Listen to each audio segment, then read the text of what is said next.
மக்களே கார்த்திகை மாதம் ஆரம்பிச்சிருச்சு. ஸோ நான்வெஜ் சாப்பிட்ற நிறைய பேர் வெஜ்ஜுக்கு மாறுவீங்க. ஸோ உங்களுக்காகவே இன்னைக்கு நான்வெஜ் ஸ்டைலில் வெஜ் பிரியாணி, அதாவது மட்டன் பிரியாணி எப்படி பண்ணுவோமோ கிட்டத்தட்ட அதே ஃபார்மெட்டில் திண்டுக்கல் ஸ்டைல் காளான் பிரியாணி எப்படி பண்ணலான்னு பார்க்கலாம் வாங்க. இந்த வீடியோவில் மஷ்ரூமை எந்த பக்குவத்தில் பண்ணணும், அதே மாதிரி எதுக்காக ஆயிலும் நெய்யும் சேம் ரேஷியோ ஃபாலோ பண்ணுறோம், ஒரு கேஸ் அடுப்பில் எப்படி தம் போடுறது, இது எல்லாமே டீட்டெயிலாக சொல்லியிருக்கேன். வாங்க பார்க்கலாம். இன்னைக்கு நம்ம ஒரு கிலோ அளவுக்கான சீரக சம்பா அரிசி, 1 கிலோ அளவுக்கான மஷ்ரூம் எடுத்து மட்டன் பிரியாணி ஸ்டைலில் திண்டுக்கல் மஷ்ரூம் பிரியாணி பண்ண போகிறோம். அதுக்காக ரீஃபைண்ட் ஆயில் பார்த்தீங்கன்னா ஒரு 150 கிராம் அளவுக்கான ரீஃபைண்ட் ஆயில், அதே சேம் அளவுக்கான நெய் எடுத்திருக்கேன். ரெண்டுமே சேம் ஃபாலோ பண்ணும்போது நமக்கு சாப்பாடு சாஃப்டாகவும் அதே மாதிரி கொஞ்சம் உதிரியாகவும் இருக்கும். அதுக்காக இது கூடவே பெரிய வெங்காயம் பார்த்தீங்கன்னா தாளிப்புக்காக ஒரு 100 கிராம் அளவுக்கு, புதினா ஒரு கைப்பிடி அளவுக்கு, நம்ம இந்த எண்ணெய் நெய்யிலேயே மிளகாத்தூள் போடும்போது கலர் நல்லா எடுத்து கொடுக்கும். அதுக்காக 1 ஸ்பூன் அளவுக்கான மிளகாத்தூள், கிராம் கணக்கில் சொல்லணும் அப்படின்னா 8லேருந்து 10 கிராம் அளவுக்கான மிளகாத்தூள். இந்த பக்குவத்திலிருந்து பெரிய நல்லா கலர் மாறணும். புதினாவும் பெரிய வெங்காயம் எந்த அளவுக்கு கலர் மாறுதோ அந்த அளவுக்கு நமக்கு ஃபைனலாக வரக்கூடிய பிரியாணியோடைய கலர் அவுட்புட் நல்லா இருக்கும். வெங்காயம் கலர் மாறின உடனே நம்ம மசாலா ஆட் பண்ணணும். இது நார்மல் மட்டன் பிரியாணி மாதிரி இல்லாமல் கிட்டத்தட்ட சிக்கன் பிரியாணி ஃபார்மேட்ல பண்ணணும். ஏன்னா மஷ்ரூம் சீக்கிரமாக வெந்துடும். அதுக்காக ஃபர்ஸ்ட் மசாலா போட போகிறோம். ஒரு 100 கிராம் அளவுக்கான தக்காளி, ஒரு 100 கிராம் அளவுக்கான பூண்டு, 75 கிராம் அளவுக்கான இஞ்சி, ஒரு 150 கிராம் அளவுக்கான சின்ன வெங்காயம், இது கூடவே ஒரு 7லேருந்து 8 அளவுக்கான பச்சை மிளகா, ஒரு கைப்பிடி அளவுக்கான மல்லித்தலை கொஞ்சம் காம்போட இருந்தால் அதோடைய ஃப்ளேவர் நல்லா இருக்கும். நம்ம பிரியாணியோட ஸ்பெஷாலிட்டியே இந்த பட்டை, ஏலக்காய், கிராம்பு அதை பவுடரா அரைச்சி போடுறதான் பிரியாணி மசாலா.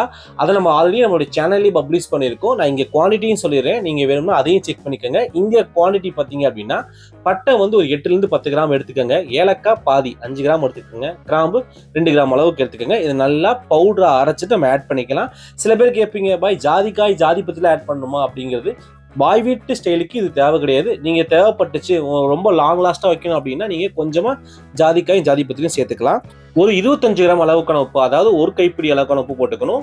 புளிப்பு தன்மைக்காக நம்ம ஒரு எலுமிச்சைப்பழ சாறும், அதே மாதிரி ஒரு 50 கிராம் அளவுக்கான அல்லது ஒரு 50 ml அளவுக்கான தயிர் ஊத்துறோம். இதெல்லாம் மசாலா நல்லா வதங்கிட்டு இப்போ நம்ம மஷ்ரூம் போட்டுறணும். மஷ்ரூம் போட்டு கரெக்டாக 10 நிமிஷத்துல நம்ம உலவு ஊற்றிடலாம்.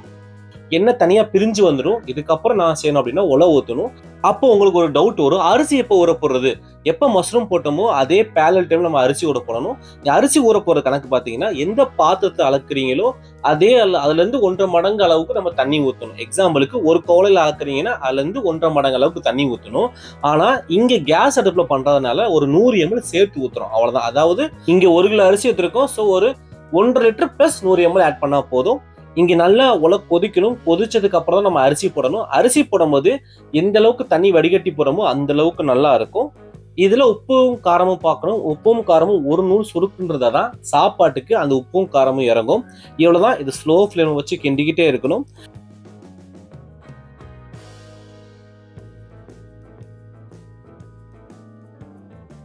இந்த பக்குவத்துல எது ரொம்ப முக்கியம்னு பாத்தீங்கன்னா தம் போடுறது தான். நம்ம இங்க கேஸ் அடுப்புங்கிறதுனால நல்லா ட்ரை ஆனதுக்கு அப்புறம் மேல ஒரு மூடி வச்சு கொஞ்சமா சுடு தண்ணி, ஒரு லிட்டர் அளவுக்கு சுடு தண்ணி தூக்கி மேல வெயிட் வச்சுட்டு கீழே ஸ்லோ ஃப்ளேம்ல வைக்கணும். கிட்டத்தட்ட ஒரு 5 நிமிஷம் ஸ்லோ ஃப்ளேம்ல வச்சுட்டு மூடி திறக்கக்கூடாது. ஒரு 5 நிமிஷம் கழிச்சுட்டு எடுத்துட்டு திரும்ப ஒரு பெரட்டணும். கீழே இருந்து மேல ஒரு பெரட்டணும். அப்ப மேல பாத்தீங்கன்னா லைட்டா நறுக்கரிசி மாதிரி தான் இருக்கும். பயப்பட தேவையில்லை, அது ஹீட்லயே புளிங்கிரும். பெரட்டி விட்டுட்டு திரும்ப ஒரு தடவை மேல லோடு கொடுத்துட்டு ஒரு 5 நிமிஷம் ஸ்லோ ஃப்ளேம் வச்சு ஹை ஃப்ளேம் ஏற்றி ஆஃப் பண்ணிட்டோம் அப்படின்னா கரெக்டாக 15 நிமிஷம் கழிச்சு சூப்பரான மட்டன் ஸ்டைல்லையே திண்டுக்கல் மஷ்ரூம் பிரியாணி ரெடி ஆயிரும். இதை ட்ரை பண்ணி பார்த்துட்டு எப்படி இருந்துச்சுன்னு மறக்காம கமெண்ட்ல சொல்லுங்க.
மக்களே உங்களுக்கு இந்த வீடியோ பிடிச்சிருக்குன்னு நம்புறேன். மறக்காம நம்ம சேனலை சப்ஸ்கிரைப் பண்ணுங்க.